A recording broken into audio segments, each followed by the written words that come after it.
வணக்கம். இன்றைக்கி கோழிகளுக்கு தீவனம் ரெடி பண்ணிகிட்ருக்கேன். அதுக்கு தேவையான பொருள் சோள மாவு, சோயா மாவு, உளுந்த மாவு, இப்போ மிஷினில் பொடியாக்குன கடல புண்ணாக்கு, உளுந்த மாவு, முழு உளுந்தை மிஷினில் கொடுத்து அடித்து எடுத்துக்கிட்டேன். இது கோதுமை மாவு, இது அரிசி தவிடு, தாது உப்பு, அப்புறம் நார்மலாக உள்ள உப்பு, இது எல்லாத்தையும் எடுத்துக்கிட்டு அது கூட இப்போ கோதுமை மாவு ஆட் பண்ணேன்.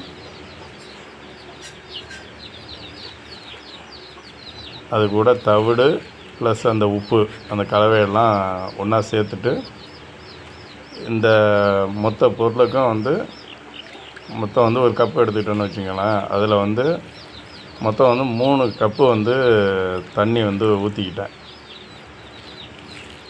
அதை ஊற்றிட்டு அதை தரோவாக நல்லா மிக்ஸ் பண்ணணும். ரொம்பவும் தண்ணியாக இருக்கக்கூடாது. அந்த தீவனம் அது கோழி கொத்தி திங்கிற அளவுக்கு பொலப்பொலப்பாக இருக்கணும். அந்த மாதிரி நம்ம கரெக்டாக செஞ்சு கொடுத்தோம்னா அது கொஞ்சம் ரவுண்ட் ஷேப்பில் இருக்கும். அப்படியே மொத்தமாக கொத்தி சாப்பிடும். நல்லா நிறையா சாப்பிடும். வேஸ்ட் ஆகாது. நான் இதுக்கு முன்னால் ட்ரையாக கொடுத்தப்போ அதில் உள்ள அந்த கொஞ்சம் பருமனாக உள்ள இதை மட்டும் சாப்பிடும். பாக்கி எல்லாத்தையும் கொஞ்சம் வேஸ்ட் பண்ணது.